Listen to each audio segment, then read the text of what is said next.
23 pessoas agora. Esse curso, eu não sei se a Tati te falou, ela deve ter te falado, mas ele foi feito por causa da residência de cuidado paliativo pediátrico e da residência multiprofissional.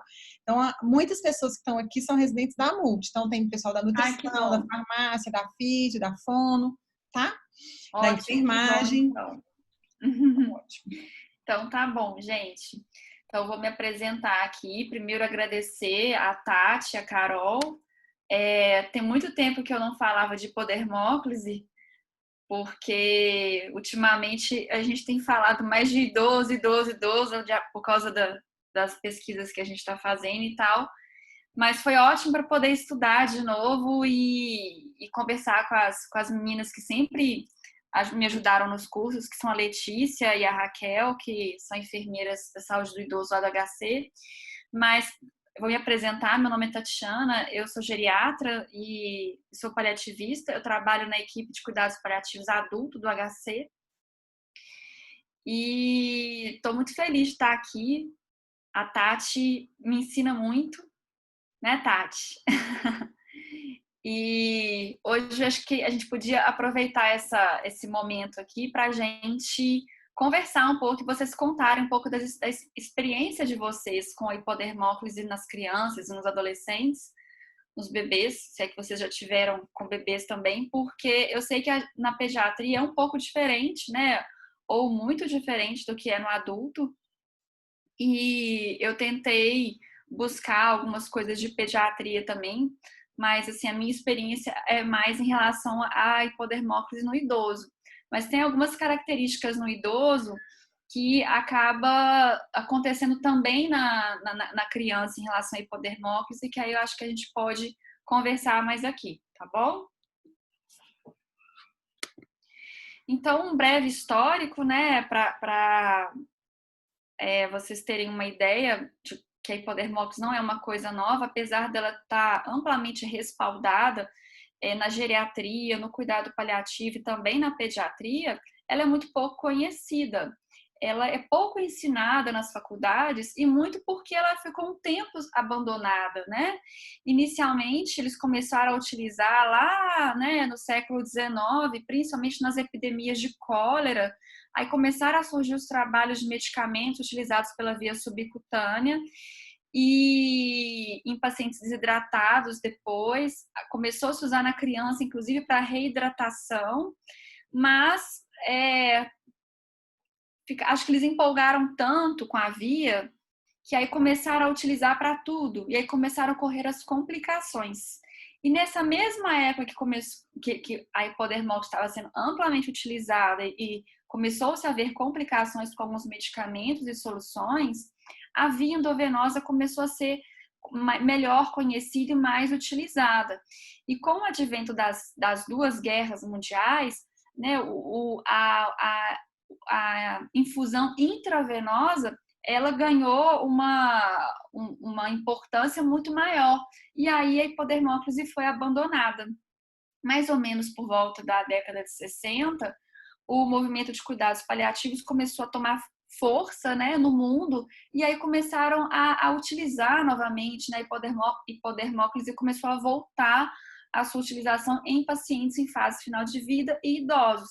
E aí começou-se a estudar mais a técnica, a diluição adequada, os medicamentos que podem ou não podem. Então, tudo que a gente tem hoje é muito recente, né? Porque houve um período aí que parou-se de utilizar a hipodermóclise. Em relação a conceito, né? O que se tem de mais adequado em falar, né?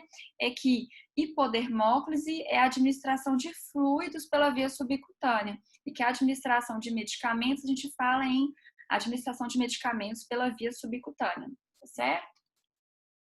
Então, aqui a ideia é difundir o conhecimento, né, sobre a via subcutânea para administração de medicamentos e soroterapia, quais as indicações, as contraindicações, incentivar boas práticas em saúde. Então, assim,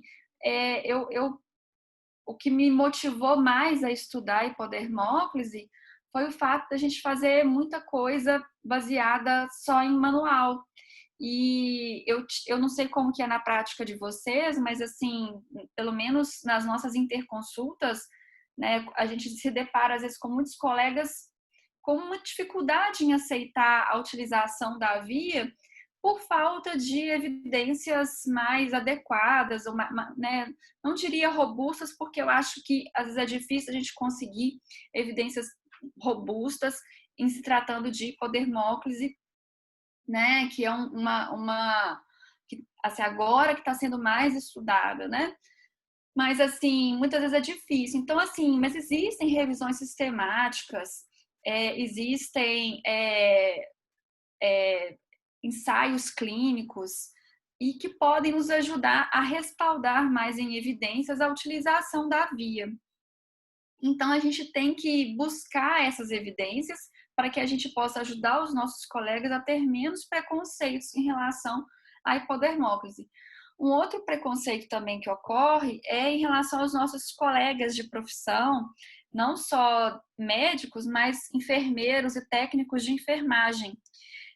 Eu já vi muitos técnicos de enfermagem tirar a hipodermólise porque acha que está infiltrando, então porque não conhece ou acha que é mais dolorido do que a via venosa, então não quer fazer. Então, nos cursos que a gente fez presenciais, né, em que as pessoas puderam funcionar umas às outras, foi bem interessante os comentários que a gente escutava, do tipo assim, nossa, eu achava que isso doía demais, eu tô vendo que não dói como eu achava. Nossa, é muito mais tranquilo. Então, assim, é importante, né, assim, num segundo momento, quando vocês puderem, fazer uma prática, porque muita gente tem um preconceito por receio de que não vai funcionar, ou vai doer mais, ou, tá infiltrando subcutâneo. Então, assim, tem que pensar um pouco fora da casinha. A gente não está falando de veia, a gente está falando de tecido subcutâneo, então é para infiltrar sim. Vai entrar um pouquinho de ar quando você funciona, não tem problema, né? Porque aquele ar ajuda até de secar um pouquinho o tecido, e isso ali você cria um espaço para o seu medicamento entrar com menos desconforto para o paciente. Então a gente vai trabalhar nessa linha. De imediato, o parecer que a gente tem assim mais recente, depois de muitos anos, né, de consultas e solicitações ao Corém, e a gente para resgatar um pouco dessa história aí de parecer técnico, em 2008, eu acho, 2008, 2009, 2011, 2010, eu acho. Alguns enfermeiros aqui de Minas fizeram consultas ao Corém para saber qual que era a atribuição do enfermeiro em realizar, buscando respaldo, né? E as respostas eram muito evasivas. Então, a gente começou a se basear muito numa resolução, num parecer do Corém de São Paulo, que foi o parecer que, por muito tempo, foi o que o COFEM utilizou para respaldar e para responder às perguntas realizadas ao COFEM sobre hipodermólise. E aí, quando foi ano passado, o Alexandre e mais alguns enfermeiros aqui de Minas, o Alexandre Silva, acho que todo mundo conhece ele, né? Ele é uma pessoa muito importante nos cuidados paliativos. Eles moveram, então, mais uma solicitação ao Corém que fosse mais enfático, né, nas informações sobre hipodermólise. E aí foi bem claro, né, que não há impedimento do procedimento, né, que ele pode ser realizado por enfermeiro, por auxiliar, por técnico, desde que tenha um treinamento, uma capacitação adequada. E então, assim, é fundamental na hipodermólise que a gente faça o treinamento não só dos enfermeiros e médicos, mas dos técnicos também. O primeiro treinamento que a gente fez no HC, os técnicos de enfermagem eles não queriam participar, porque eles acharam assim, mas isso não é pra gente. E é fundamental, porque assim, a gente já teve aplicação de antibióticos que não devem ser feitos por hipodermólise inadvertidamente na hipodermólise, porque o técnico não sabia que aquilo que estava no deltoide do paciente era uma hipodermólise. Então é importante eles conhecerem também, mesmo que eles não queiram fazer ou o protocolo daquele hospital específico fala que quem vai realizar o procedimento é o enfermeiro, não vai ser o técnico vai administrar a medicação. né? Vai depender muito do protocolo de cada serviço. Mas é importante que eles conheçam e façam. E depois desse primeiro curso que a gente deu lá, teve uma técnica que, na semana seguinte, ela veio me procurar toda feliz porque ela tinha realizado a primeira hipodermóclise dela. Eu funcionei e deu certo. Então, assim, é legal isso. E a hipodermóclise, ela nos ajuda, né, a desenvolver uma das habilidades em cuidados paliativos, que é o bom controle de sintomas. Vários sintomas em fim de vida, né, esses sintomas aqui são comuns a várias doenças, independente de idade, são sintomas que a gente consegue tratar com a hipodermóclise. Então, ela é uma via fundamental e a gente vai ver quando é que ela vai ser utilizada. A via de eleição nos cuidados paliativos, ela é a via oral, para tratar sintomas, a primeira via. Mas muitos pacientes vão ter disponibilidade dessa via oral, seja porque estão com uma obstrução intestinal maligna, seja porque eles estão com rebaixamento do sensório, seja porque tem uma disfagia, está vomitando. Então, nessas situações que sejam temporárias ou definitivas, a hipodermóclise tem seu papel.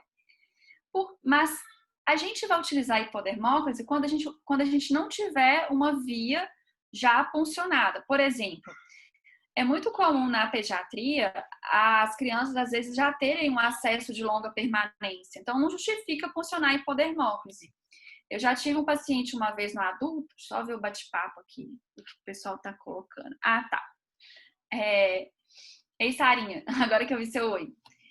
Então, assim, já teve uma situação nossa uma vez lá na enfermaria lá do HC, em que um idoso obstruído por um câncer gástrico, ele não tinha via oral a mais, porque ele estava obstruído, e a gente precisava fazer o haloperidol para ele.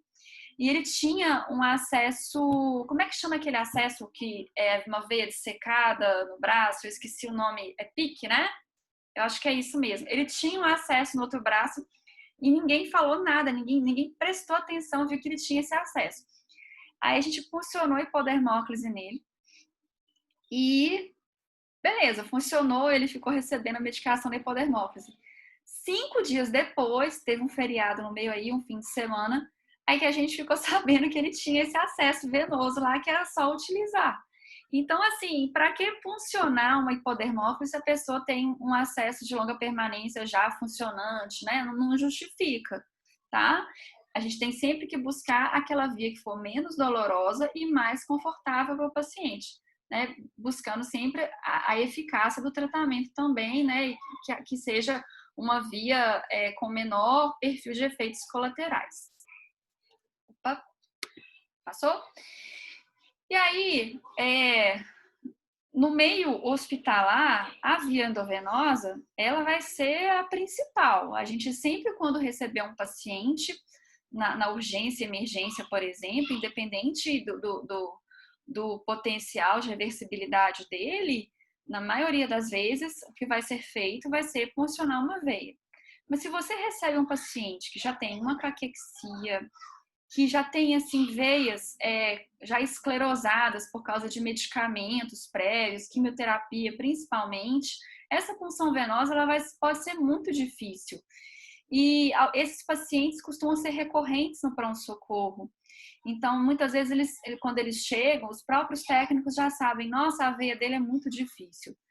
E, às vezes, a hipodermóclise, além dela ser uma via menos dolorosa e de mais fácil execução do que a via endovenosa, ela pode, de repente, ser uma via que a gente vai poder hidratar a pessoa no momento que ela chega, às vezes, muito desidratada, e de repente restaurar um pouco dessa volemia inicialmente. Não estou falando de ressuscitação rápida, tá, gente? Mas eu estou falando, às vezes, de um aporte que é possível fazer inicialmente e tornar a pessoa um pouco menos hipovolêmica para que a gente consiga enxergar as veias tão difíceis e, de repente, iniciar o tratamento que talvez não possa ser feito pela hipodermóclise. Mas a gente tem que pensar sempre nisso, né? A gente lida com pacientes de difícil punção venosa, e de intramuscular também. A via intramuscular, ela é uma via dolorosa que imagina uma pessoa que está com morfina de 4 em 4 horas, que não tem mais uma via venosa disponível. A via preferencial tem que ser uma via que seja permanente, como a hipodermóclise possibilita, né? Porque não dá para ficar fazendo medicação intramuscular em pacientes com tão pouco musculatura, né? Decorrente de caquexia, e que vai ter que usar medicações com intervalos muito curtos também, né? Além disso, a hipodermóclise tem um benefício em relação à via endovenosa, que é o menor risco de complicação infecciosa, simplesmente porque a gente não está pegando uma veia, a gente está infundindo no subcutâneo. Não que essa complicação não possa ocorrer, ela pode ocorrer, a gente vai falar sobre isso, mas ela é menos frequente. E para domicílio, ela é uma via preferencial, porque a gente não consegue manter uma pessoa com acesso venoso 24 horas em casa, porque isso depende de um monitoramento 24 horas de um profissional de saúde. Mas uma via subcutânea você consegue. Né? Na EMAD, a gente consegue, por exemplo, né, o técnico das EMADs, ele pode, um paciente que está com cuidados de fim de vida e hipodermóclise em domicílio. O técnico passa de manhã, deixa o soro preparado para a família vai saber a hora de trocar o soro e ele só vai passar no dia seguinte. Então, a hipodermóclise possibilita esse cuidado no domicílio. E aí eu estou falando e falei um pouquinho do que era o conceito, mas para a gente conversar melhor sobre o conceito, né? Vamos entender, eu acho que todo mundo conhece aqui, né, o que eu vou falar, mas acho que é bom para a gente revisar, né? Assim, a gente tem a epiderme, a gente tem a hipoderme e a gente tem o músculo. E é muito importante lembrar disso no momento de fazer a prega, né? E no momento da inclinação da agulha. Porque dependendo de como você insere, você pode fazer uma punção muito superficial, atingindo epiderme e derme, ou muito profunda e atingir músculo. Então, é muito importante entender como que a gente vai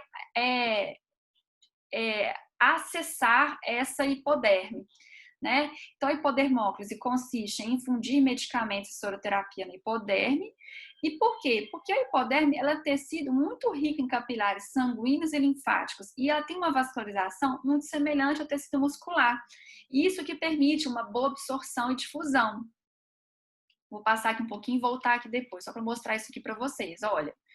Né? Então, olha para vocês verem aqui o perfil farmacocinético comparativo do intravenoso, do intramuscular.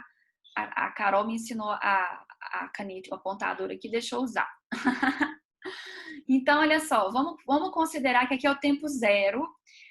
A gente está administrando uma morfina aqui para o paciente. Quando eu administro venoso, eu faço um pico e depois eu tenho uma queda. Então, vou pensar que aqui cada um aqui é 1 hora, 2 horas, 3 horas, 4 horas.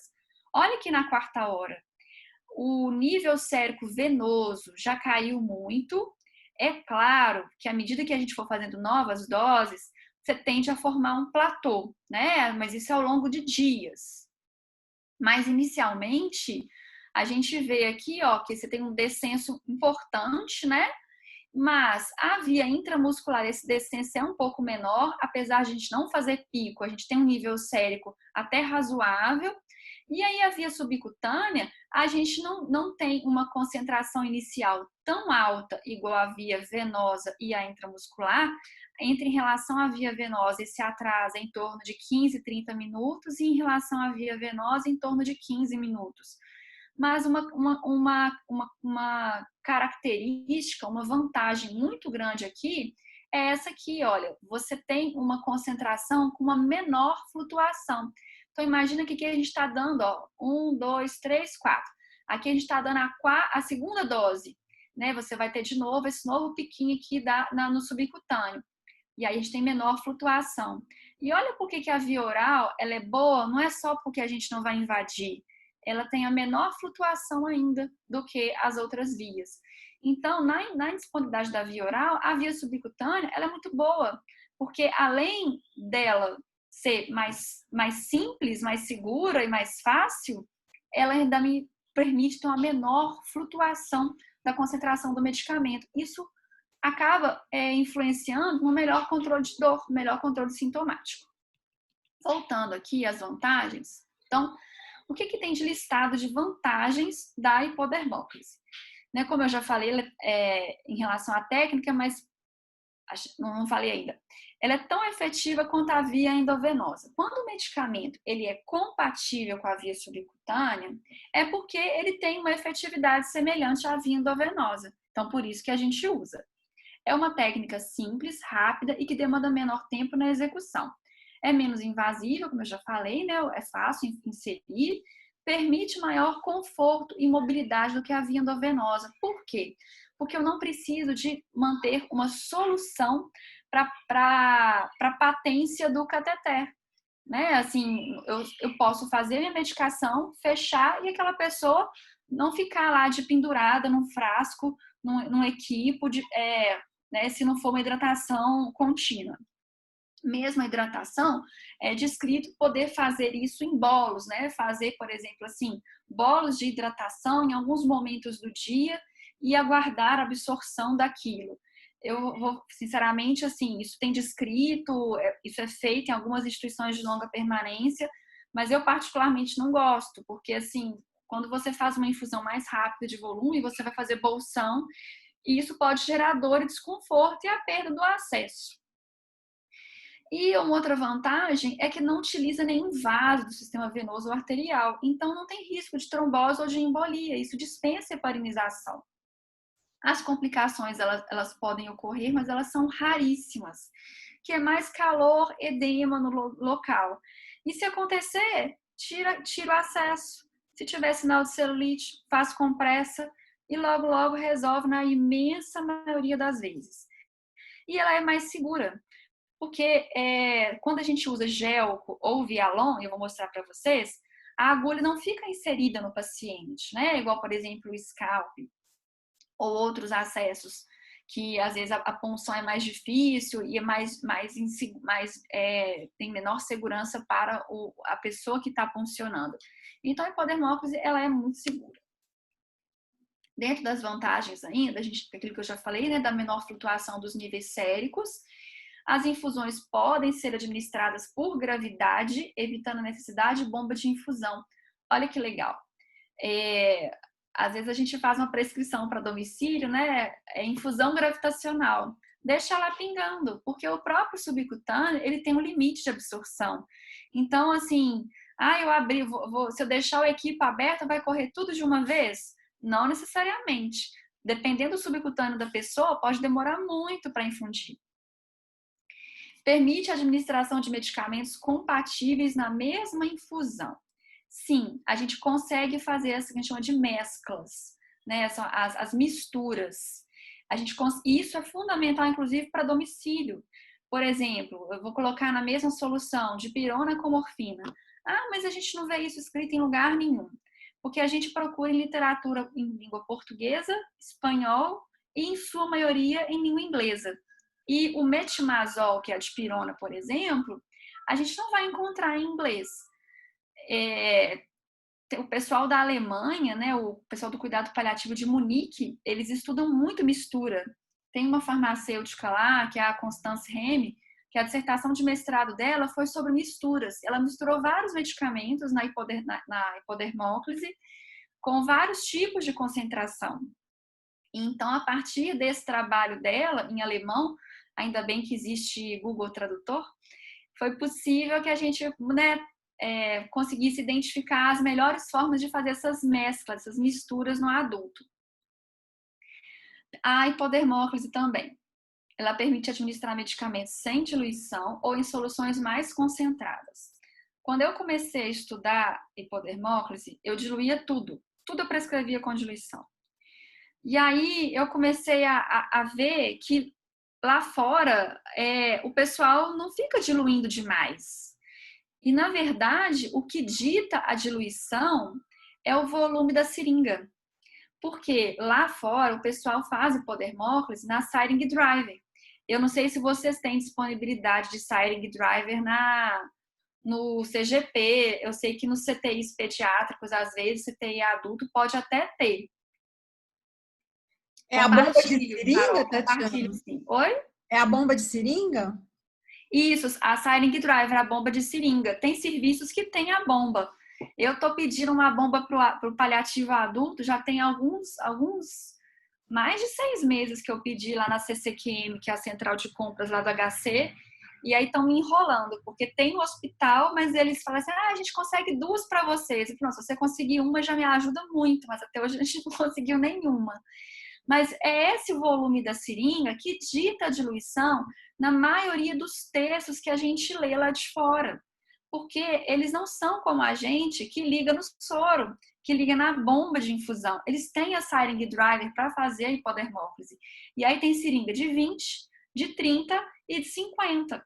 Então, o que vai ser o volume de diluição aí? Como que eles fazem? Vamos supor que eles querem colocar 3 medicamentos na seringa. Eles colocam o medicamento, então aquele medicamento já tem o volume dele, e o restante que sobrou de volume, eles preenchem com água bidestilada ou com soro fisiológico. E na maioria das vezes eles preenchem com água bidestilada, porque é um volume pequeno que vai ser infundido na pessoa, e o soro fisiológico pode precipitar com alguns medicamentos, mas com os medicamentos que eles têm lá, né? Que são diferentes dos nossos. Por isso que aqui a gente adota muito soro, porque a maioria dos nossos medicamentos é compatível com soro. Só o haloperidol que a gente orienta diluir com ABD, porque ele precipita com soro fisiológico, mas os outros medicamentos não. Dá para diluir com soro normal. Então, esse volume de diluição, ele não necessita que a gente faça ele no nosso dia a dia, a não ser que a gente vá fazer infusão contínua. Então, se eu vou fazer um medicamento, eu quero fazer 1 miligrama de morfina, eu não preciso diluir a ampola, né, para poder fazer diluído. Eu posso fazer direto. Quanto que a minha ampola tem? Eu estou usando uma ampola de 1 miligrama por ml. É 1 ml que eu vou fazer. A ampola que meu serviço tem é a de 10 miligramas por ml e eu quero fazer 3 miligramas, 0,3 ml com seringa hipodérmica. É assim que a gente tem feito. A gente não tem diluído a maioria das medicações na hipodermólise. Como eu estava falando do limite de infusão, né, que o tecido subcutâneo ele dá uma segurada, você tem um menor risco de hiperidratação, porque o tecido ele vai ter um limite de absorção. A absorção do tecido subcutâneo máxima ela é de 2 ml por minuto, ou seja, 120 ml hora.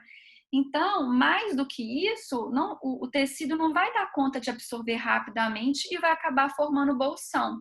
Tem problema formar bolsão? Não tem, isso vai ser absorvido. A questão é, se esse bolsão formar muito rápido e a pessoa tiver muito pouco subcutâneo, isso pode ser doloroso. Então, a gente tem que estar atento a essa velocidade, né? E explicar tudo antes. Explicar que isso é uma coisa que pode acontecer.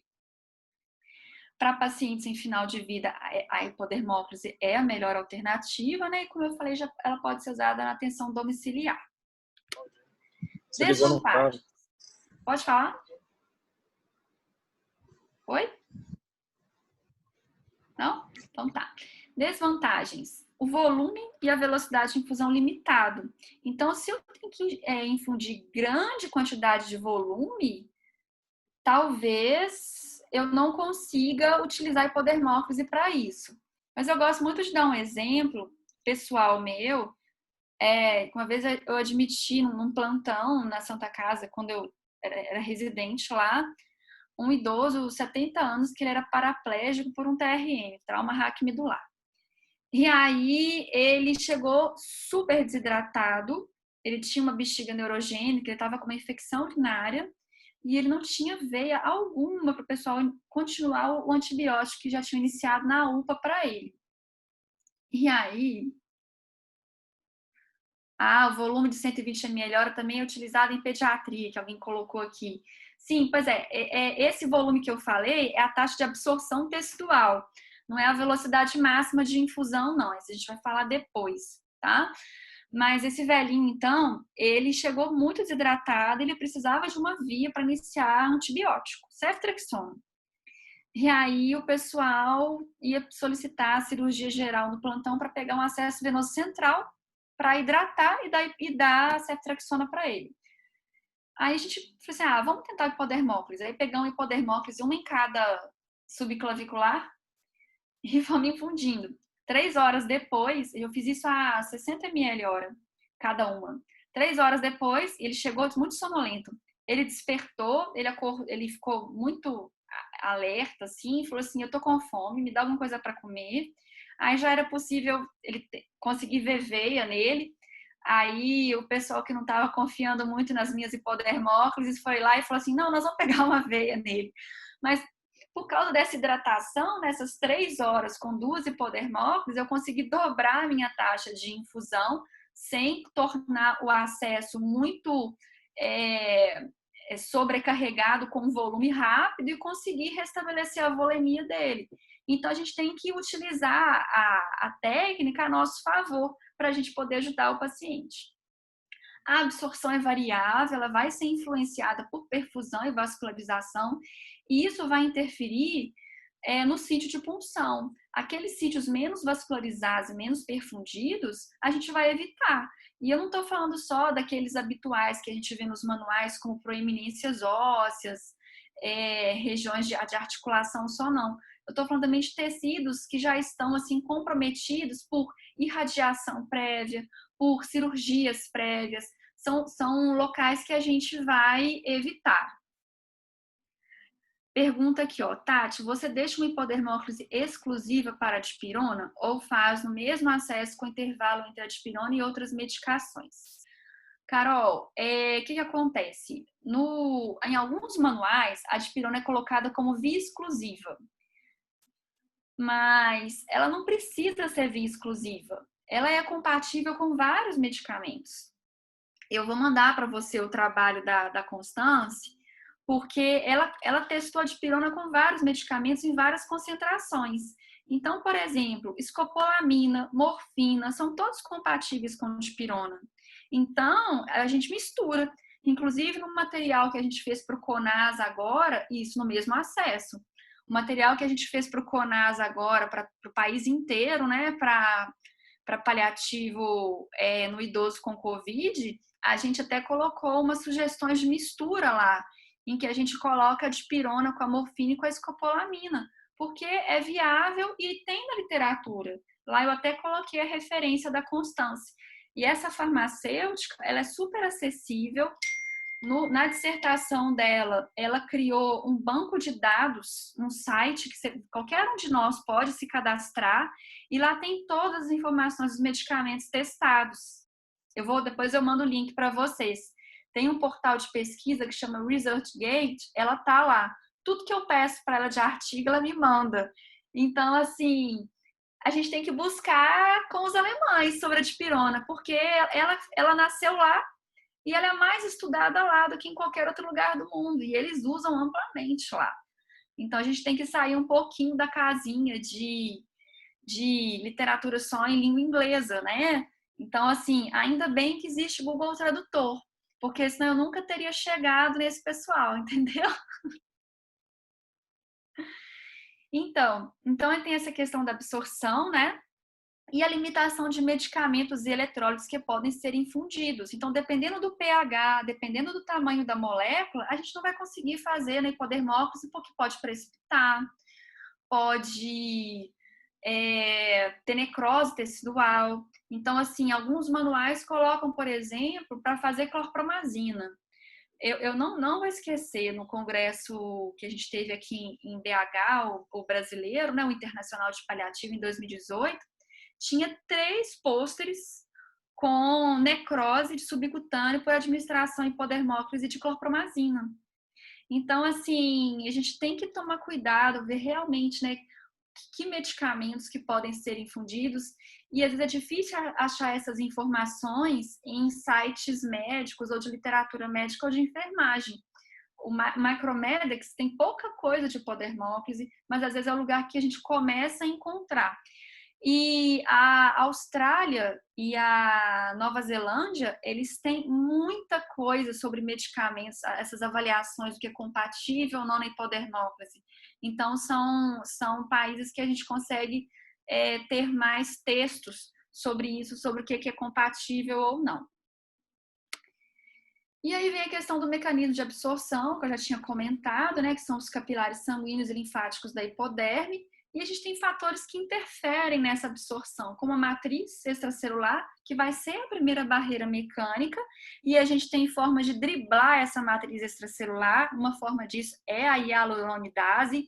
Então, lá fora o pessoal usa muito ácido hialurônico, principalmente em alguns trabalhos para testar a absorção de droga.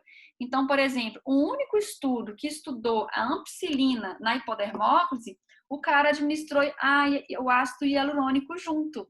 Desculpa, a hialuronidase junto.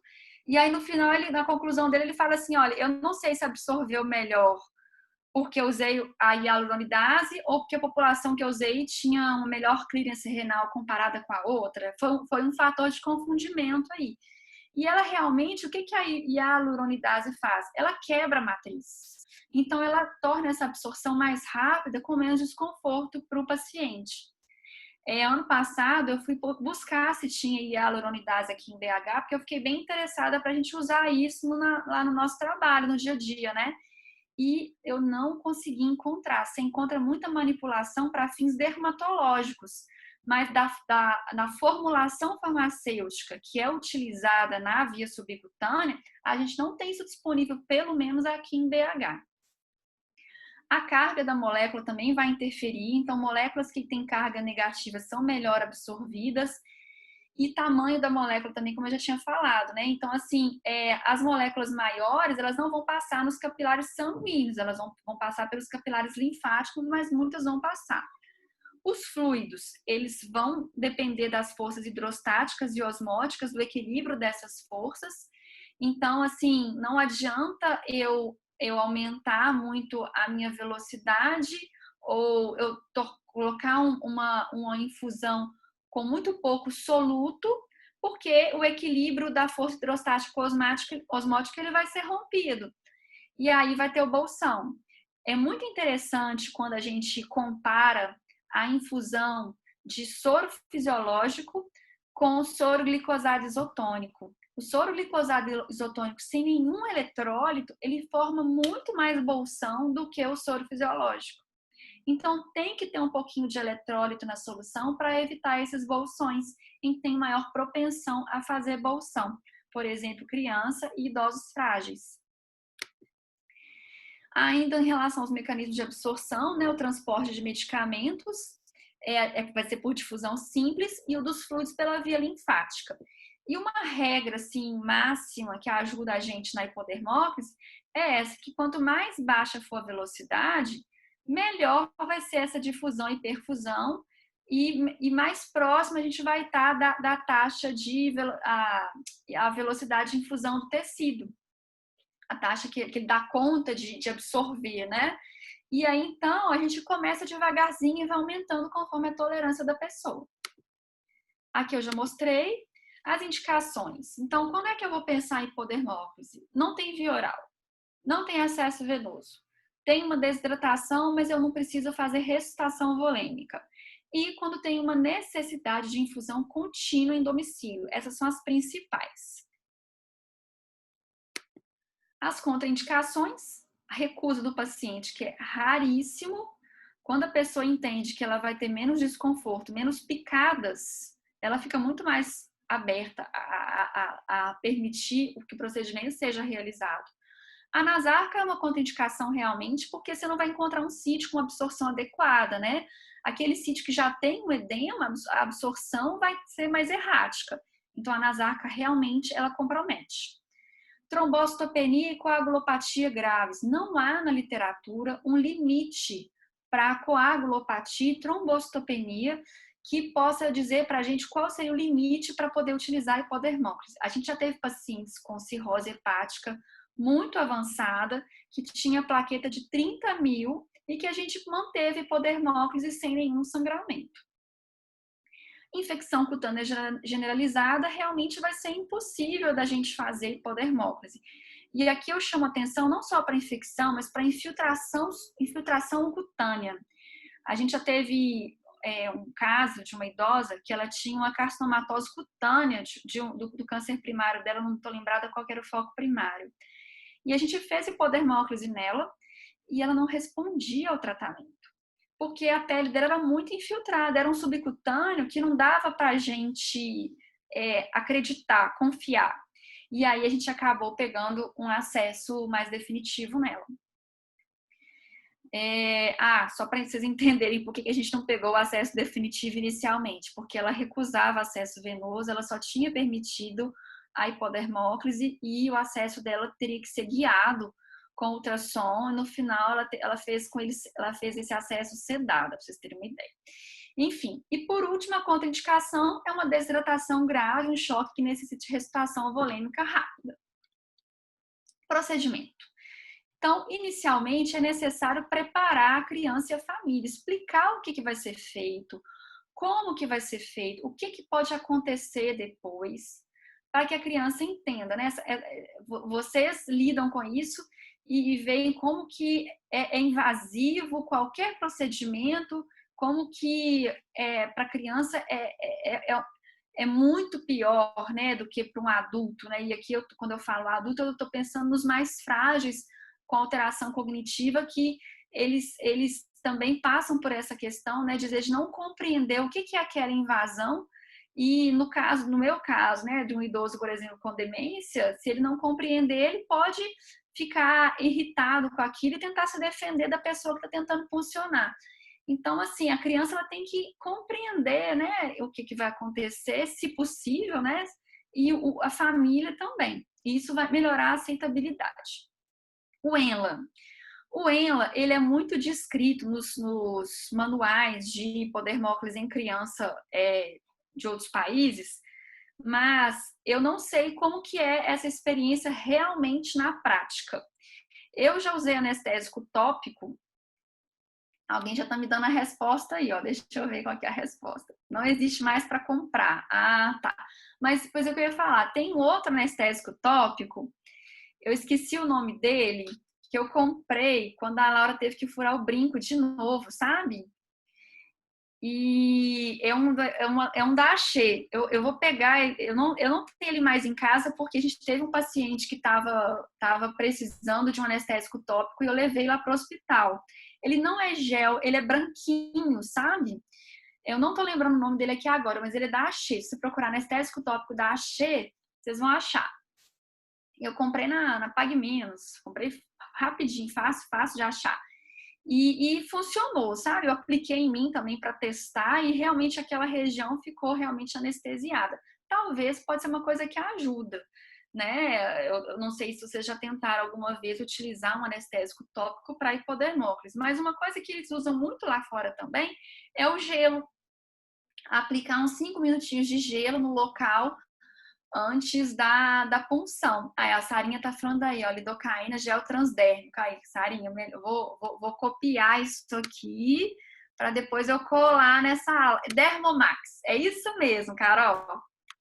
É esse mesmo, foi esse que eu comprei e me ajudou demais, que a Laura nem viu a menina furar a orelha dela. Já tinha uns 2 anos de idade, aquele lobinho de orelha bem gordinho. Consegui convencer ela a furar com o anestésico, entendeu? Então, funcionou. Mas o gelo pode ajudar. Eu fico pensando qual que seria a facilidade de aplicação desse gelo por 5 minutos para poder fazer a hipodermóclise. Que, às vezes, a punção da hipodermóclise pode ser mais rápida do que a criança tolerar aqueles 5 minutos de gelo. Eu falo isso porque quando machucam aqui em casa e eu tento pôr gelo, eles não me deixam ficar com gelo nem 1 minuto. Então, eu fico pensando como que seria isso, né? Beleza, então agora sobre as considerações pré-punção.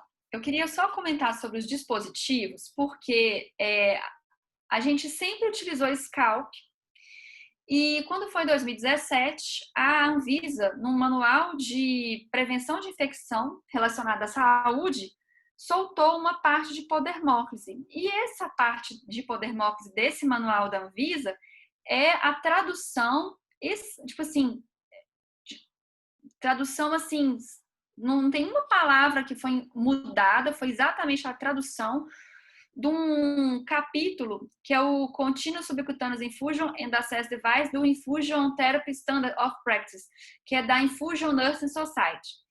E aí, na época, eu peguei esse capítulo para ler tentei pegar, não consegui, na verdade. Mandei e-mail para a Lisa Gorski, que é essa enfermeira aí, para perguntar para ela, tipo assim, por que vocês não, né? E aí ela me falou o seguinte, ela falou assim, olha, aqui fora a gente tem dispositivos específicos para punção de hipodermófilos. Eles têm até um catéter lá que chama Insuflon, que é um catéter que o próprio paciente pode fixar e ele mesmo pode infundir em casa a medicação.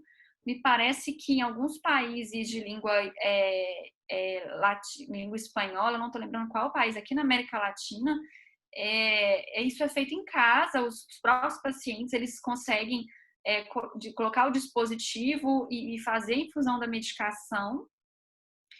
E ela me mandou os trabalhos que mostravam como que o dispositivo com asas de material plástico, né, ou seja, que não é o scalp, como que ele era melhor, quais eram os benefícios dele. E um desses trabalhos é essa mini revisão sistemática que comparou cateteres plásticos com cateteres metálicos. Então, esse trabalho aqui comparou o Vialon, que é um cateter que é para veia difícil, que eu vou mostrar daqui a pouco, o Gelco, que é o Teflon, e o Scalp. E aí eles observaram que o cateter plástico, ele permanece por mais tempo no sítio de punção. Cateter plástico aqui é o Vialon e o Gelco, do que os cateteres metálicos. Então, o Scalp, em 3 dias, ele perde. A gente tem experiência de domicílio da pessoa ficar com o Gelco 11 dias, 15 dias. E com o Nexiva, que é o que a gente tem no HC, a gente já teve um paciente que ficou 32 dias com o Nexiva.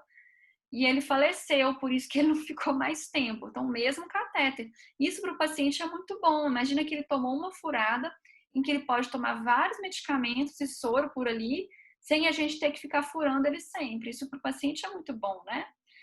Mas esse trabalho, essa revisão não conseguiu mostrar que os cateteres de Vialon, eles eram melhores do que os de Teflon, o Gelco, mas mostrou que o Gelco era superior ao Scalp.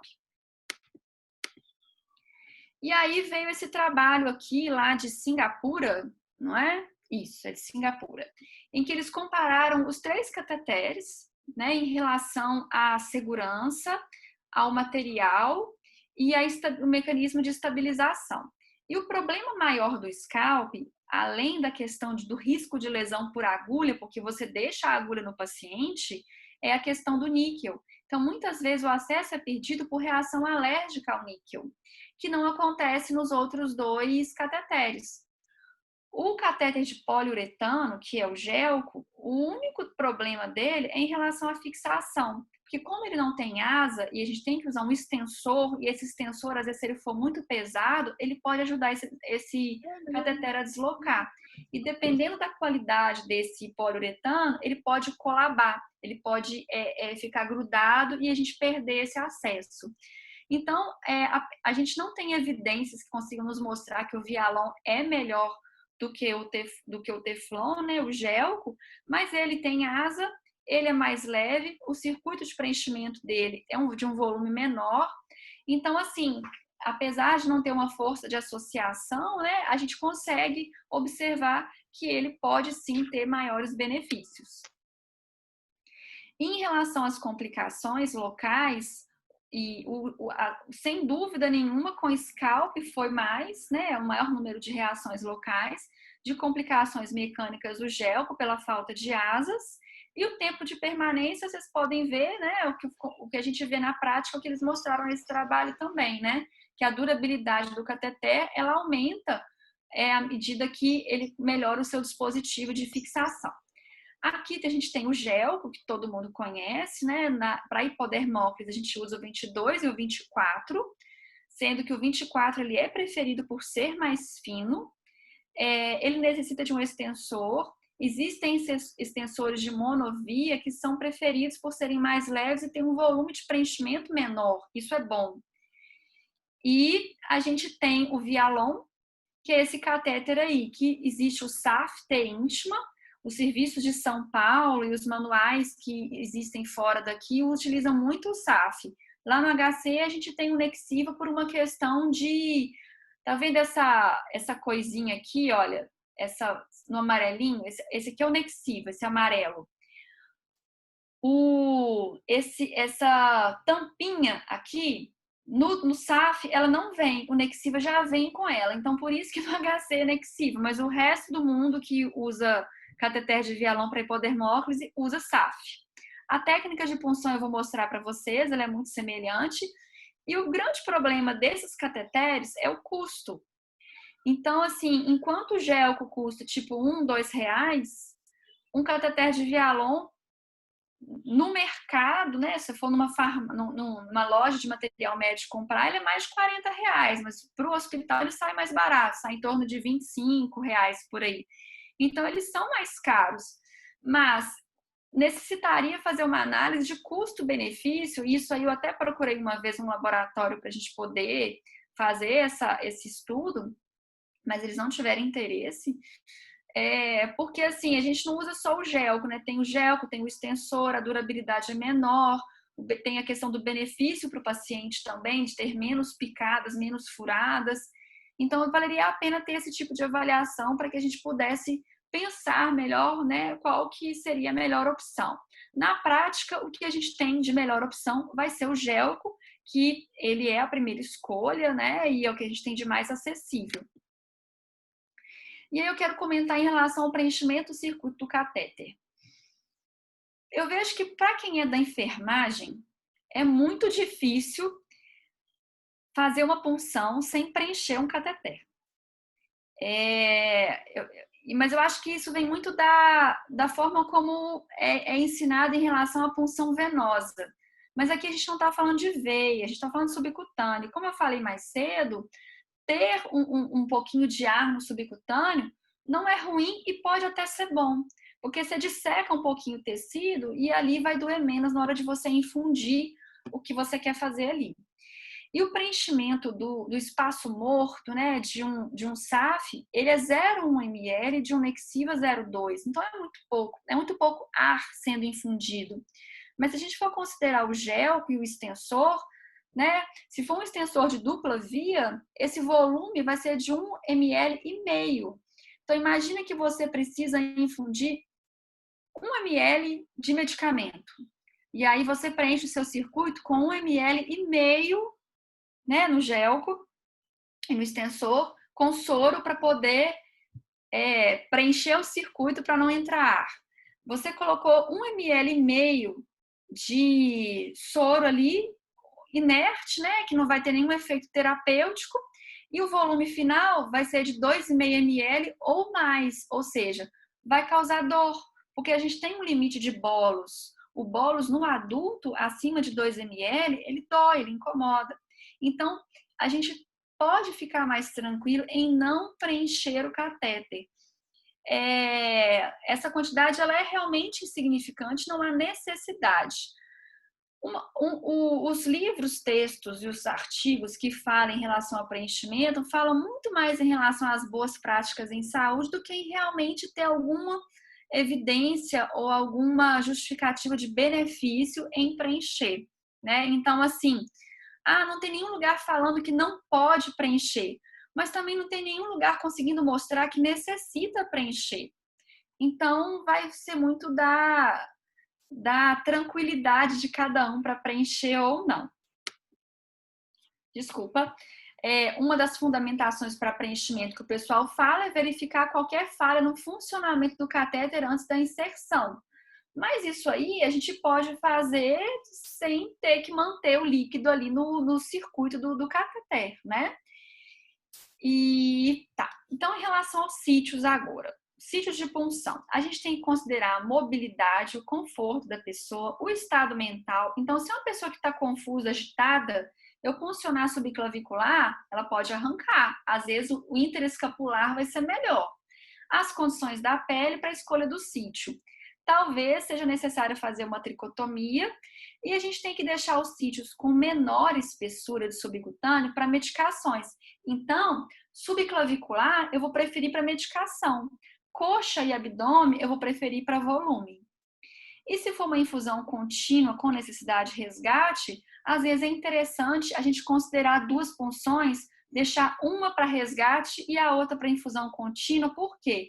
Imagina que você está criando ali naquele sítio um volume que precisa ser absorvido, né? Então, às vezes, ali já tem até um certo edema, leve, mas pode acontecer. E aí você vem e injeta medicação em bolos. Ela vai diluir ali, ela vai demorar mais para agir. Então, é interessante ter um sítio específico para resgate. A gente deve evitar proeminências, como eu falei, né? E locais que estejam acometidos pela doença. Então, por exemplo, um abdômen assítico, um paciente que tem síndrome de veia cava superior, a gente vai evitar membro superior. Aquele subcutâneo que é muito fino, então, às vezes, neonatos, a gente não vai conseguir fazer hipodermóclise. Áreas com circulação linfática comprometida, eu já tinha comentado, infecções, proeminências ósseas e articulações.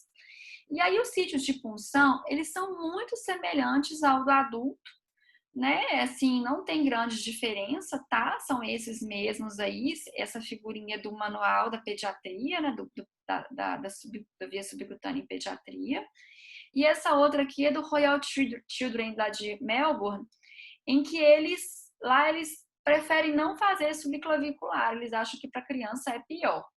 Pode parecer estranho que eu coloquei não puncionar área de fraldas, mas às vezes a punção abdominal pode dar numa área de fralda e isso aí pode comprometer esse acesso, né? E existem alguns manuais que sugerem fazer a punção de hipodermóclise em neonatos.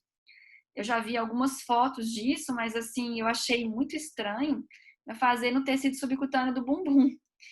Então, assim, mas a maioria dos artigos e dos manuais de via subcutânea em criança que eu vi fala para evitar a área de fralda, obviamente, né? O primeiro sítio de escolha vai ser o abdômen, segundo o deltoide, o terceiro a coxa. E nos maiores, sim, é possível utilizar a via subclavicular. Dos medicamentos e soluções, o que a gente tem é muito de experiência de serviço e série de casos. Então, por isso que a gente foi buscar o que tinha de evidência melhor para poder colocar na nossa tabela lá do HC. E porque a maioria dos medicamentos é uso off-label. Então, assim, não tem na bula mesmo. As informações, elas são conflitantes. Então, você vê manuais que colocam lá, assim, meropenem, fenitoína. E na literatura, a recomendação é em contrário, para não utilizar esses medicamentos pelo risco de necrose.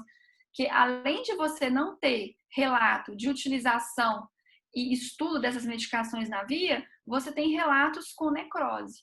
Então, muitas vezes nos manuais vai muita experiência de serviço. E aí fica como, tipo, pode usar. Não necessariamente. Acho que é interessante buscar na literatura primeiro. Os medicamentos melhor tolerados são os hidrossolúveis. Então, pH também próximo à neutralidade são os medicamentos melhor tolerados. As soluções são as isotônicas, porque elas são menos irritantes. E aí eu coloco aqui para vocês, né, a questão do pH, né? Porque uma solução muito ácida, muito básica, ela pode precipitar e irritar. Então, elas vão necessitar, às vezes, de maior diluição. O haloperidol, apesar de ele ter um pH ácido, né, algumas pessoas toleram muito bem que a gente faça sem diluição. A gente lá no HC faz o haloperidol por via subcutânea sem diluição e faz o flush com ABD. Muitas vezes o que é relatado como reação ao medicamento é relação ao scalp ou então em relação à velocidade de infusão. Então, às vezes, se a gente infundir mais lento, às vezes até sem diluir dá para fazer. E aí eu coloco aqui para vocês 4 guias, né, que a gente tem, assim, o da SBGG é o que o pessoal conhece mais, porque ele foi um dos primeiros aqui a ser publicados recentemente, né, assim, agora que está se usando mais, falando mais, já tem até uma segunda edição, mas a gente buscou muito a partir desse manual da SBGG, onde estavam as referências dos medicamentos que estavam lá na tabela.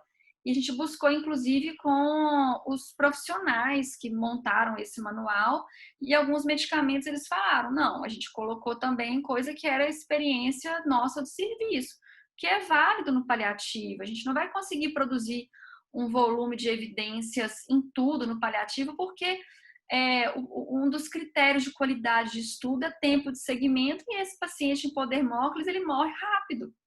Então, nem sempre a gente vai conseguir um nível de evidência aceitável, ótimo, né? Então, a experiência de serviço conta sim, mas é importante a gente ver o que tem na literatura a favor e contra.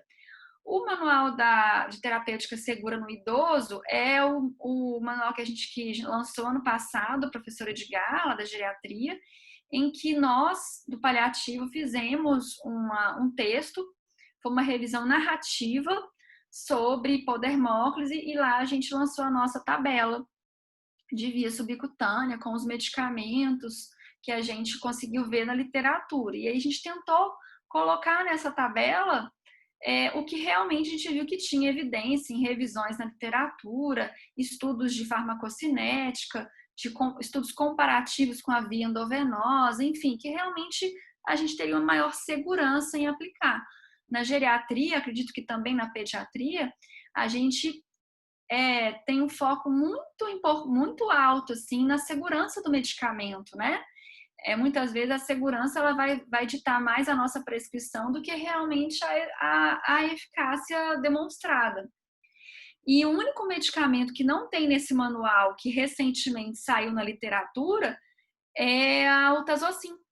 Então, assim, o Utazocin, a gente tinha textos recomendando para não utilizar, porque não havia estudos. E esse ano, agora, fresquinho, né? Foi esse ano, finalzinho do ano passado, eu acho, saiu um trabalho super legal com Tazocin na via subcutânea. Aí eu já falei assim, ó, vamos atualizar nossa planilha, né? Já tem que lançar uma planilha novamente. Em 2019 saiu o manual para pediatria, em que a tabela ela é bem parecida com a da SBGG, e o que ela teve de diferença foi ajuste de dose e de indicação. E agora, dia 17 de setembro, saiu o Manual de Cuidados Paliativos do Ministério da Saúde, em parceria com o CIRI, o CONAS e o PROAD. E o que eu achei legal da tabela do manual que saiu agora esse ano é que eles se basearam de uma forma muito parecida com o que a gente fez, mas no que tinha de evidência. Então, alguns medicamentos que eles sabem que é mais experiência de serviço e que pode ter orientação para não utilizar, eles não incluíram na tabela deles. Sim, compartilho bibliografia sim, gente. E aqui eu coloco para vocês uma tabelinha. Essa tabelinha eu montei ela em 2017, quando a gente estava dando os cursos de hipodermóclise lá no hospital. E eu mandei essa tabela junto com um texto para a Comissão de Farmácia Terapêutica, porque esses são os medicamentos que no Brasil tem a via subcutânea em bula. Então eu falei assim, bom, a gente começa pelo mais fácil, né? Aqui, ó, a Júlia falou que sofreu por um acesso venoso para pipetase, então não sofra mais. Vou te mandar o artigo depois. E aí, eu montei essa tabelinha porque são os medicamentos, vocês podem ver aí, na bula deles, aqui eu esqueci de colocar o tramadol, mas na bula do tramal também tem via subcutânea. Então, nas bulas brasileiras, tem a via subcutânea desses medicamentos. Ah, não é que eu esqueci, não. É porque aqui tá como é padronizado no HC no sistema de prescrição. Então, no sistema de prescrição é assim que esses medicamentos aparecem, entendeu? Mas todos esses aqui tem na bula via subcutânea. Aí, nem assim eu consegui que fosse liberado para hipodermóclise no sistema de prescrição. Então, para vocês verem que não é tão simples, às vezes, que a gente tenha respaldo da instituição, né? E aqui os medicamentos que não têm registro em bula, mas que são realizados amplamente em vários países com respaldo na literatura. E esses medicamentos, eles estão lá na nossa tabelinha e na tabela do manual do Ministério da Saúde, que saiu esse ano também. e tem os não recomendados. Então, assim, eletrólitos não diluídos, com certeza não está indicado. Pode parecer óbvio, mas assim, glicose hipertônica, posso dar glicose acima de 10%? Não. A recomendada é 5%. Tem estudos mostrando com 10%, mas com maior risco de complicação. KCl. Tem como você colocar KCl numa infusão, no soro que você está fazendo uma soroterapia, colocar potássio lá. Mas você tem o risco de isso causar irritação local, então tem que tomar muito cuidado, tem que ser uma quantidade bem diluída. E esses medicamentos aí, que são os medicamentos mais relacionados a efeitos colaterais, como necrose. Tá certo? E aí vem as formas de administração. Bolos, então no adulto 2 ml, adolescentes 1 ml, crianças meio e neonatos prematuros 0,2. Para mim, isso é uma coisa impensável, mas vocês devem ler isso e achar assim super tranquilo, né? E depois que a gente faz a medicação, a gente tem que fazer o flush com solução salina, exceto o haloperidol, que vai ser ABD. No adulto, esse flush é de meio a 1 ml, porque meio é no Vialon e 1,5 vai ser no gel, por causa do extensor de dupla via. Por isso que se vocês tiverem uma bomba de seringa, nossa, põe na bomba de seringa, porque não tem forma melhor de você administrar. Você consegue fazer uma infusão intermitente com a bomba de seringa, com o menor volume de diluição possível, com menor necessidade de fazer fluido depois. Lembrar que na bomba de seringa sempre fica um resíduo. Então, se a bomba tem 20 ml, você vai conseguir administrar 18, por exemplo. Entendeu? Se a bomba tem 30, eu acho que o que você consegue administrar é 22, é uma coisa assim. Então, assim, tem que ver a especificação direitinho da bomba, o que fala, o que ela consegue fazer. Mas é o melhor dos mundos se você tem que fazer um volume muito pequeno. Pensa, como é que você vai fazer aí 0,2 ml, quanto que eu vou fazer de flush depois? Né? É complicado. E aí vem as formas de administração. A gente pode fazer infusão contínua, a gente pode fazer a infusão, né, de fluidos, que é a hipodermólise, né? A gente, no adulto, a gente chega até uns 120 ml hora, conforme a tolerância. Aquele velhinho que eu falei para vocês lá da Santa Casa, do meu plantão, eu cheguei a 120, mas com 60 em cada uma, entendeu? Então, assim, a soma foi 120 no total, né? Mas não foi no mesmo sítio. Mas a gente já teve pacientes no HC que toleraram esse volume que a gente precisou fazer mais rápido e depois a gente diminuiu. Então, assim, à medida que o paciente recuperar um pouco a volemia, vale a pena dar uma reduzida depois. E que soluções? Em adultos, a gente faz no máximo 3 litros por dia. Eu nunca precisei fazer 3 litros. Pensa, um paciente em fase final de vida é um paciente que muitas vezes, que é o maior candidato à hipodermólise, é o paciente que ele vai necessitar menos volume que se eu hiperidratar, eu vou causar aumento de secreção respiratória, por exemplo. Então, eu nem sei por que aí, 15 a 20 ml hora nas crianças, que a Carol está falando aqui, né? Então, eu nem sei por que os guidelines colocam um máximo de 3 litros por dia, porque, assim, na nossa prática, eu acho que eu nunca cheguei a mais de 1.500. Porque, assim, esses pacientes, normalmente, a gente dá 1.000 ml para eles no adulto, já é hiperidratação. Então, assim, isso aí realmente deve ser naquelas medidas mais heróicas, né? De vamos hidratar bastante, né? E talvez depois disso você pode ter uma repercussão ruim de hipersecreção. As soluções. O soro fisiológico, tranquilo. As soluções glicofisiológicas, todas essas misturas que eu propus aqui, elas têm uma concentração final de 5% ou aproximadamente isso de glicose. E a solução glicosada 5%, vocês podem ver que eles colocam até um volume máximo menor por sítio, porque ela vai fazer mais bolsão. Então, gente, tem que pôr um pouquinho de eletrólito aqui, porque não tem jeito. E quando a gente coloca o eletrólito, a chance de formar bolsão é muito menor. Isso a gente vê claramente, assim, na prática. Opa, fui para trás? Fui. Vamos para frente. Descrição do procedimento. Então, todos os manuais colocam, né? A gente, como em todos os procedimentos, a técnica asséptica é explicar para obter o consentimento verbal, a escolha do sítio, realizar a asepsia. Aí a questão da asepsia não precisa ser com clorexidina. E o PVPI é ruim porque você não enxerga direito se formar vermelhidão. Então, eu não gosto muito do PVPI, não. Melhor, gente, é álcool 70 e pronto, não inventa. Aplicar a solução usando a fricção, então, assim, eles falam para você fazer a fricção lá por 30 segundos, né? E deixar secar o material, né? Então, assim, aqui na lista tem mais do que o que está na bandeja, então, material de punção mesmo, né? A bandeja, luva, álcool, algodão ou gás para você poder fazer a higienização, o gel ou Vialon, um flaconete de soro, porque você depois, para poder, se você quiser preencher o circuito ou não, se você quiser testar o cateter antes, né?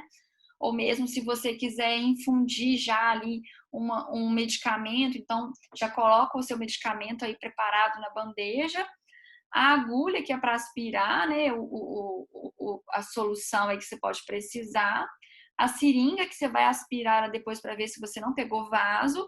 O filme, né, e o extensor, no caso do gel, e material para identificar. Aí vem a técnica em si. Eu gosto muito dessa figura da prega, porque para a gente fazer a prega, né, assim, o subcutâneo é bom você sentir. Peguem em vocês aí, ó, né, a preguinha aí. Quando você pega músculo, né, você sente a camadinha do músculo embaixo, assim. Então tem que ter essa noção do que é subcutâneo e do que é epiderme, né, para não funcionar errado. E aí a questão do ângulo também. O ângulo de uma injeção subcutânea é 90 graus. Insulina, né, heparina, que não é o caso. Na hipodermóclise, esse ângulo ele é de 45 nos pacientes que tenham. Carol, chega assim, Carol. Na hipodermóclise é 45 graus e aquelas pessoas que têm uma espessura de subcutâneo muito fina pode chegar até 30 graus no adulto, e na pediatria esse guia aí de Queensland fala em torno de 20 graus. Então, como, né, foi falado, vai fazer aí a fricção lá, né, dos 30 segundos, faz a prega. Então, a pessoa aqui, olha, vê o sentido da punção. Observem que a agulha está sendo primeiramente mirada para o coração, né? Então, eles falam de centrípeto. É muito importante comentar isso, porque muitas vezes quando o pessoal faz esse centrípeto no abdômen, acha que o umbigo é que é o centrípeto. E o centrípeto é o sentido do retorno venoso, é o coração. Então, tá direcionado direitinho. A angulação, você vê que ela fez uma angulação menor, né? E ela está usando aí um cateter de Vialon, um SAF, para poder fazer a punção. Aí notem que a borboletinha, ela ajuda nisso, né? Ela ajuda não só na punção, como também na fixação. E aí, depois que está lá funcionado direitinho, ela pode administrar o medicamento. Primeiramente, vai aspirar o dispositivo de infusão para confirmar que não tem retorno venoso, né? Não pegou nenhum acesso, nenhuma veia. Ah, não é possível que vai pegar. É possível. Aí eu vou falar uma coisa. Médico para funcionar hipodermóclise não é bom. As enfermeiras e os técnicos, eles dão show. Não por acaso. Eles têm muito mais experiência de punção do que a gente. E aí, num dos nossos treinamentos, teve um colega médico que foi funcionar uma técnica da UCO, e ele pegou o braço dela, e a menina era fortona, ele conseguiu puncionar o músculo dela, saiu sangue até. Então, a gente tem que prestar atenção realmente nessa espessura aí para não pegar a musculatura e pegar vaso. E depois que aspira, administra a medicação. E aí a fixação, notem como é que a fixação do Vialon, ela é boa por causa da borboleta, né? E o poliuretano dele, o material dele, né? Não é poliuretano, não, esqueci qual que é o material dele. Ele é mais firme do que o gelco. Então, ele não vai colabar igual um gelco, porque ele foi feito para veia difícil. Então, ele é um dispositivo com uma tecnologia muito legal. E existe de dupla via e o monovia. E na fixação, a gente sempre prefere a cobertura transparente, semipermeável, porque ela vai possibilitar que a gente veja a qualidade daquele acesso. Se ali está acontecendo rubor, se ali está tendo um edema que pode ser ruim inicialmente, que vai requerer, às vezes, uma conversa, uma observação mais próxima. Então, é importante usar a cobertura semipermeável. E muitas vezes é possível trocar essa cobertura e manter o acesso por mais dias, como aquele paciente que eu falei para vocês. Aqui é só para mostrar com o gelco, né? Então, vejam lá o extensor de dupla via e como que fica a fixação ali no abdômen do menino, né? Então, assim, eu acredito que essa fixação aqui, esse cateter, ele seja menos desconfortável em relação ao peso e à durabilidade do que o do gelco com o extensor de dupla via, que são componentes mais pesados, né? Que tendem a deslocar mais o dispositivo. Ao final, a gente vai identificar o sítio, especificando em caso de via exclusiva, e registrar adequadamente no prontuário e fazer as orientações claras na prescrição. O tempo de permanência varia na literatura, mas eles falam que para administração de medicamentos o sítio pode ficar 7 dias e o local do acesso pode ser trocado a 24 a 48 horas para fluidos. Isso está no manual da Anvisa e do Infusion Nursing. Mas eu acho que o bom senso conta aqui. A gente tem vários trabalhos na literatura mostrando tempo de permanência mais longo com segurança. Então, visando o bem-estar do paciente, se o seu sítio estiver em bom aspecto, não tem motivo para você trocar. Que é isso que eu acabei de que eu falei, é o que está escrito aqui, né? Então, tem trabalhos que mostram até 21 dias para gelco. Então, a gente tem que, né, levar em consideração o bem-estar do paciente. Dos cuidados pós-punção, então, assim, manter a área seca para evitar infecção, avaliar sempre o sítio. Então, assim, foi administrar um medicamento? Aproveite e olhe o sítio. Se tiver complicação local, tire o acesso, coloque em outro lugar. Se a punção deu errado, pode puncionar próximo dela, não precisa ser no outro lado do corpo, não. Se tiver um sítio próximo ali, pode ser ali perto mesmo. E a cobertura, se molhar, tem que trocar, né? Aí aqui eu coloco para vocês essa imagem aqui, com scalp, mas só para a gente pensar no sítio. Vocês acham que essa punção está certa ou está errada?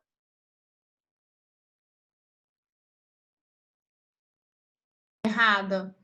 Tá errada, né, gente? Porque olha para vocês verem, a pontinha do scalp, ela tá apontando para a clavícula e ela tinha que estar apontando para o outro lado. Então, realmente está errado. As complicações relacionadas à punção da via subcutânea com cateter, elas são raras, né? Se a gente fizer tudo direitinho, a técnica adequada, né, vai ser eficaz e vai ser uma via segura. Então, agora eu vou mostrar alguns casos clínicos rapidamente para vocês. Aqui, um paciente com 56 anos, um adenocarcinoma de pulmão, com uma síndrome de veia cava superior. E ele está evoluindo com vômitos e dificuldade para aceitar medicamentos e dieta. Aí, no exame clínico, ele tinha um rebaixamento de sensório, então a minha via oral aí já está comprometida. Uma dispneia com esforço, roncos à ausculta pulmonar, então já estava hipersecretivo, com faces de dor e com importante edema de membros superiores com circulação colateral em tórax. E aí tentaram funcionar o acesso venoso, não conseguiram. Em casa ele estava usando morfina, dexametasona e dipirona. Então essa é a prescrição dele. Aí eu pergunto para vocês, de acordo com essa prescrição, quantas punções serão necessárias?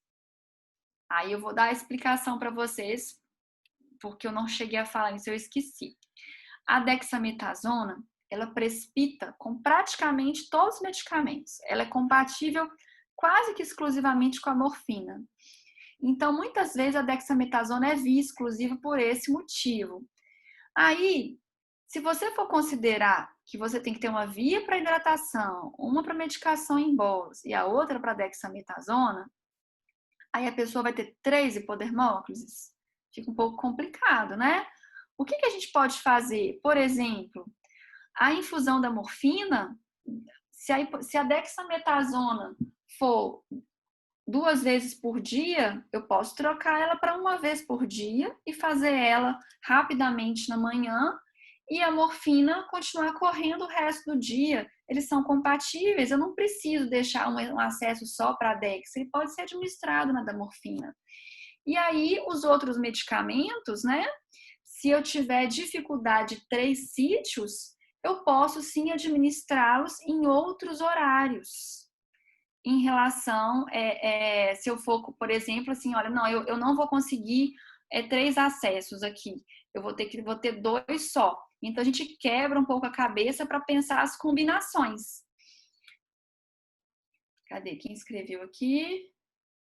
Incompatibilidades respeito à infusão simultânea e não no mesmo acesso, certo? Exatamente, Carol. O que acontece? Muitas tabelas de compatibilidade nos manuais, elas não explicam isso.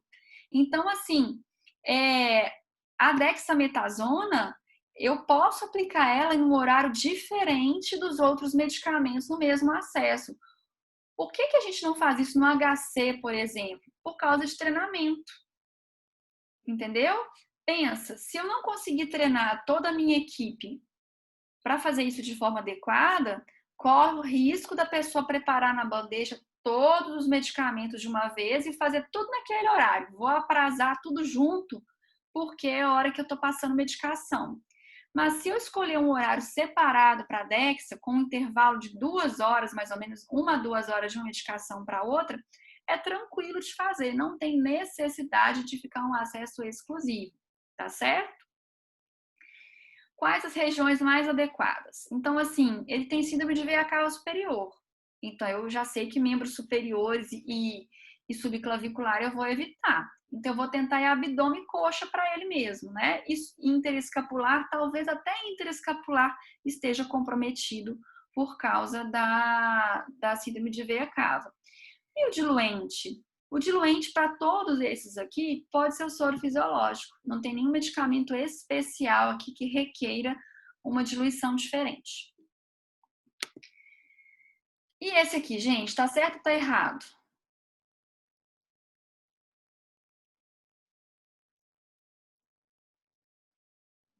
Eu achei que tá certo, o problema é o scalp.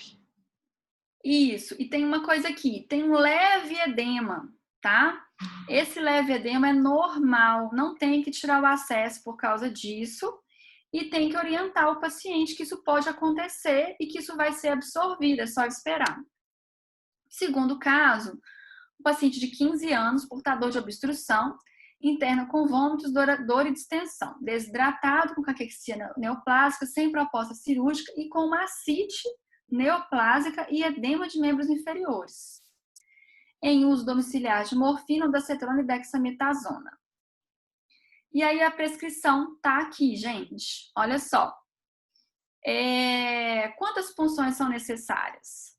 Aí a Dexa, talvez, dependendo de como tiver o entendimento da equipe sobre esses intervalos, talvez necessite sim de ter uma via exclusiva para ela, para evitar precipitação e não efetividade do medicamento.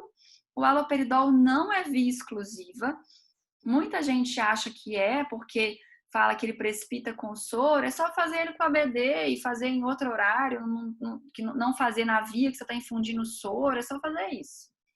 Mas o octreotide requer uma via exclusiva. E diferentemente das indicações endócrinas, para obstrução intestinal, o octreotide deve ser feito em infusão contínua, porque a meia-vida dele é de 1h30. E a gente não está querendo um efeito hormonal aqui, a gente está querendo um efeito antissecretor. Então, seria importante que ele fosse feito em infusão contínua. Então, aqui talvez a gente precise de 3 hipodermóclises, sim, para que a gente possa ter compatibilidade da hidratação, do octreotide e das medicações. A gente vai evitar o abdômen e membros inferiores, porque ele tem uma ascite, né? E tem a edema.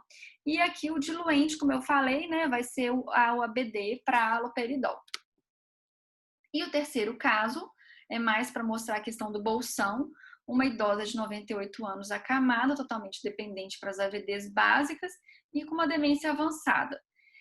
Já vinha, então, alimentando pior, não conseguia hidratar, e aí chamaram a equipe de atenção domiciliar para iniciar para ela a hipodermóclise.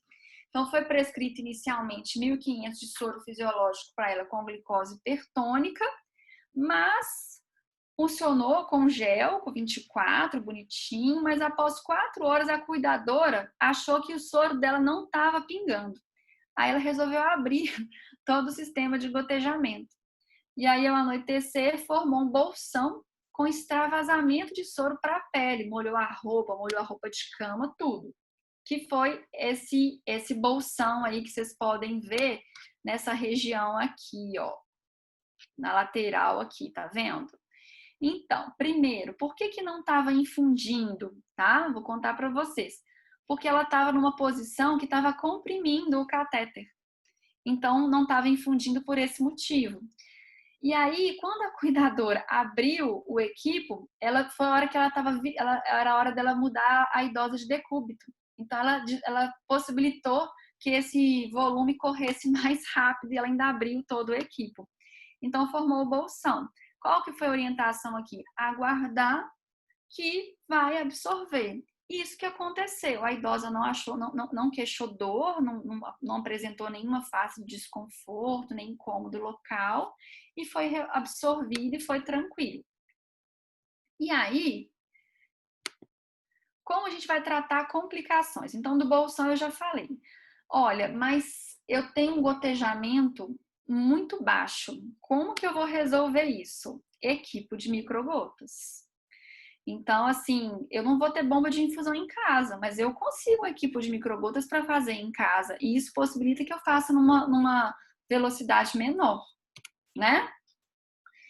E se houve reabsorção local, mas formou-se uma celulite, o que a gente vai fazer? Compressa, né? Os cuidados locais para poder tentar resolver essa celulite. Habitualmente ela se resolve assim, mas em alguns casos pode ser necessário. Eu vi isso 2 vezes até hoje.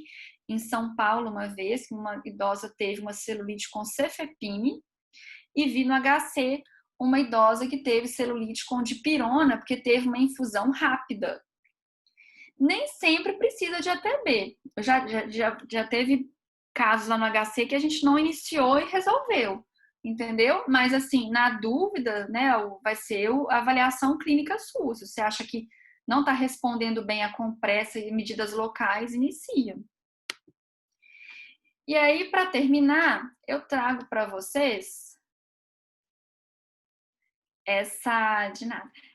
esse textinho aqui em relação a uma criança com 7 anos, em que ela foi diagnosticada com uma doença hematológica e ela estava avaliando a recorrência. E aí ela sempre fazia esse mesmo desenho, né? Sempre o arco-íris no meio, a chuva de um lado e o sol do outro, né?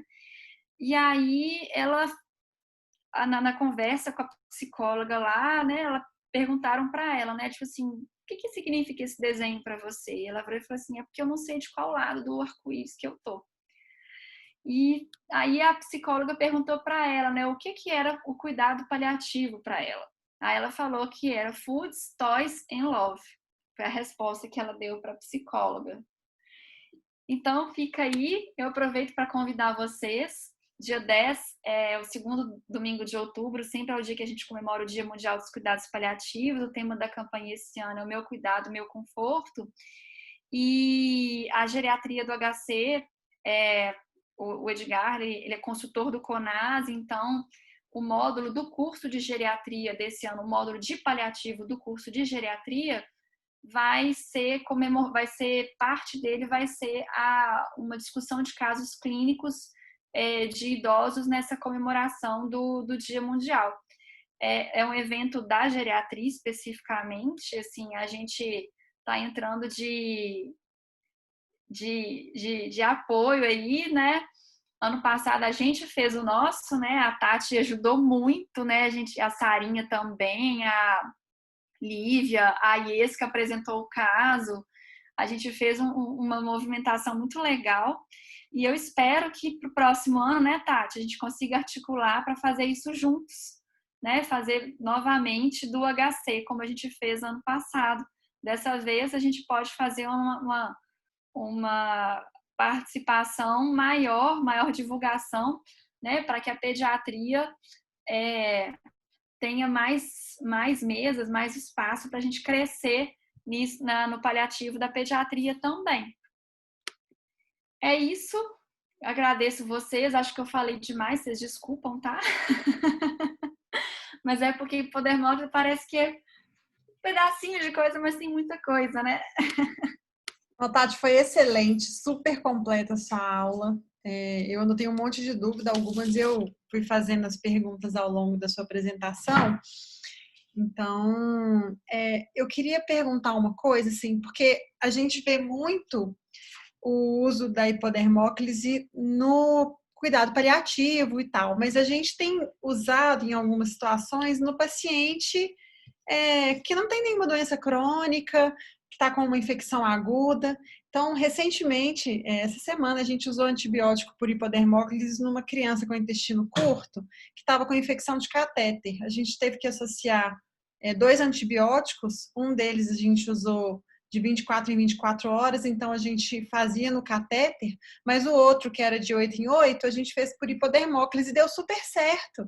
E essa coisa do não sentir dor, né? Eu até perguntei para o enfermeiro aqui do grupo se tirou foto, hoje ele estava andando no corredor com a hipodermóclise pendurada na perna. Teve até uma médica que falou, que é esse caninho pendurado aí na perna dele? Então, assim, que é muito bacana, porque às vezes a gente fica pensando que é só para o menino de cuidado paliativo, mas isso pode ser salvador num plantão, quando você não consegue processo venoso, você não consegue chamar a cirurgia, né? E até como opção para tratamento mesmo da infecção completa. Pode ser ponte, né? Com certeza. Alguém perguntou aqui do tamanho do gel indicado para punção na pediatria. Então, onde eu li falava do 24 também. Né? Eu mantive 22 e 24 porque tem os adolescentes também, né? Que dá para usar o 22, né?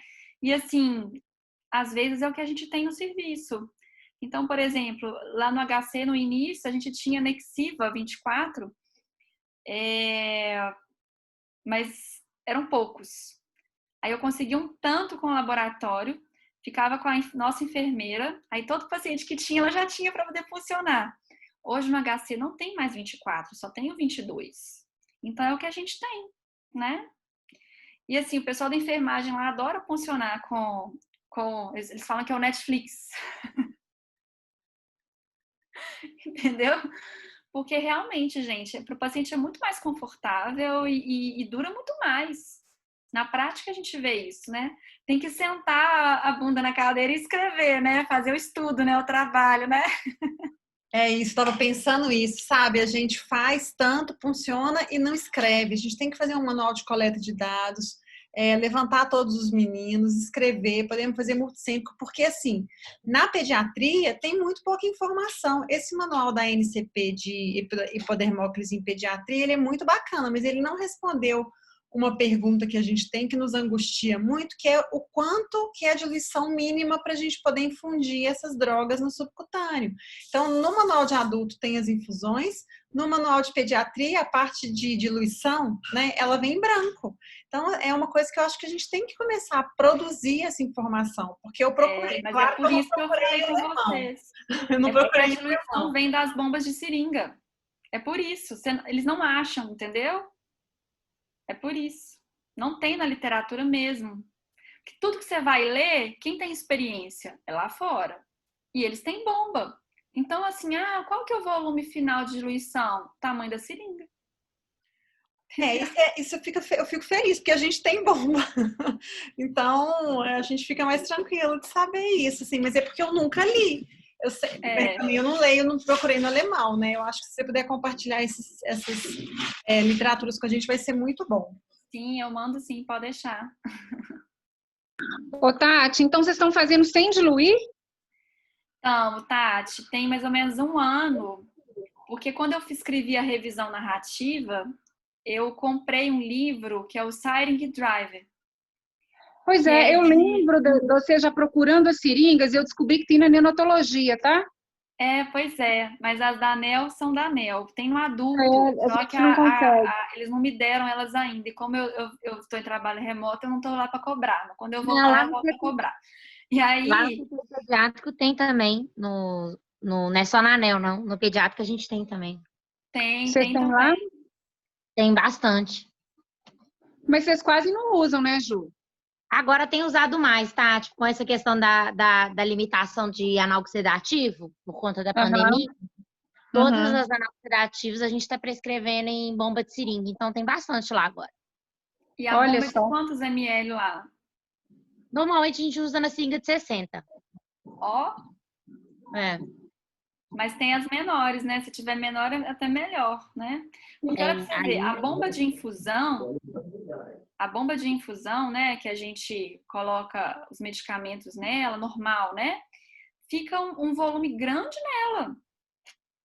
Então, assim, quando você vai fazer uma infusão muito lenta, né? E um volume muito pequeno, fica uma grande porção lá naquele circuito da bomba para ela poder até chegar no paciente. Não estou lembrando qual que é o volume agora, mas é um volume grande. Eu vou botar se cabe seringas menores na bomba, se cabe de 40 ou de 20 e tal. Aí você tem que ver a especificação da bomba. Cada bomba tem o seu tamanho de seringa. Seringa específico, né? Eu já vi essa de 40, uma menor, mas essas pequenininhas mesmo deve ser na ANEL. Tem de 20, de 30 eu sei que tem no adulto. No CTI adulto tem. E aí eu tava tentando conseguir essas de 30 lá pra gente, entendeu? Entendi. Ô, Tati, mas me fala aqui uma coisa. Me fala aqui uma coisa que eu tô curiosa. Agora que você está fazendo sem diluir, o tempo de ação da medicação, ela é diferente? Porque na pediatria a gente já dilui muito menos, né? Mas o tempo de ação, depois que você parou de diluir, isso mudou? Você consegue ter esse feeling clínico assim? É possível ter? Ô, Tati, eu não vou saber te responder isso, porque assim, eu acompanhei as primeiras, porque as meninas estavam com muito receio de fazer sem diluição. E aí eu ia junto com as meninas da enfermagem e falava assim, as residentes de enfermagem que estavam comigo, falava assim, não, vamos fazer sem diluir, porque eu sei que dá para fazer, vamos fazer. Então, tipo assim, eu não cheguei a ter esse comparativo, entendeu? Agora, se você tem um sítio com menor volume, né? Não estou falando de edema, né? Mas assim, pensa, se você for diluir muito, você vai causar um edema, você vai reduzir a absorção. Então ela vai ser mais lenta, entendeu? E talvez essa diferença no adulto, às vezes ela seja muito sutil para ele perceber ou para a gente perceber, porque como é que fala? O volume que a gente faz, né, comparativamente com a pessoa, né, não é igual na pediatria. Talvez vocês vão perceber isso melhor do que a gente. Agora, não precisa diluir morfina, não precisa diluir escopolamina, entendeu? Faça diretaço. A dexametasona, alguns pacientes não toleram fazer sem diluição, porque dá um prurido em região genital. Engraçado que essa semana tivemos isso lá. Pessoal comentando, pessoal da farmácia, o IN comentando e contando. E a gente usa tanto, né? Pois é, entendeu? Então, a dexametasona, às vezes a gente não consegue por isso. Mas, assim, eu tento. Eu faço sem diluição. Se a pessoa não reclamar, eu continuo fazendo. Tá certo. A gente tem que tentar. Sabe uma coisa? Eu falei para vocês do estudo da constância, né? que ela Você vai estudou mandar de pra pirona. gente, né? Vou mandar tudo para você. A Constance, ela estudou dipirona com tudo. A gente não tem estudo de dipirona em português, assim, e a gente faz pra caramba. Então, por exemplo, assim, começa com série de casos. Ó, tivemos tantos casos com dipirona, nenhum teve reação, ou teve essa e essa reação. Sabe uma coisa que a gente observa muito no adulto? Quando dilui a dipirona para 2 ml, eles reclamam demais, dói pra caramba, porque dipirona dói. A gente faz a dipirona no adulto, a gente dilui mais. Eu costumo diluir no mínimo para 10 ml e põe infusão gravitacional. E aí vai tranquilo. Teve um menino que quando ele era 25 anos, um menino com um sarcoma com metapulmonar, e aí ele não tolerava dipirona com 2 ml de diluição. Foi só diluir mais um pouquinho e falou, não, agora tá beleza. Foi tranquilo. A gente tem que escrever. E para gente que trabalha com paciente neuropata é mais difícil, porque o paciente não reclama, né? Não fala. Mas assim, eu acho que esses meninos que conseguem falar, outro dia eu fiz um antibiótico no menino com fibrose cística, foi super bacana, porque ele falava, não foi tranquilo. No quarto dia ele começou a falar, não, agora minha perna tá ficando pesada, tô sentindo que ela tá pesada, não quero mais. Então acho que é muito legal, assim, documentar isso mesmo, né? Com certeza. Aqui, a Júlia falou que a bomba ela acha que é de 20. O que eu já vi que tem de 20, de 30 e de 50. Aí, o volume final é que tem que ler na especificação da bomba, porque às vezes você pensa assim, não, então eu vou infundir 20 ml. Não, não é 20 que ela entrega. A seringa é de 20, mas a bomba não entrega 20. Então tem que olhar isso aí, entendeu? Mas eu tava falando com você do Siring Driver. Então, no Siring Driver, eles vão falando dos medicamentos e aí, assim, eu comprei esse livro. Ele é Kindle, eu não consigo mandar ele para ninguém. Aí, eu comprei para ver como que eles diluíam. Aí eu vi assim, diluição. Aí eles colocavam assim, soro fisiológico 0,9, ABD. Aí eu tô assim, cadê o volume? E aí eu revirei o livro inteiro. Aí que eu entendi.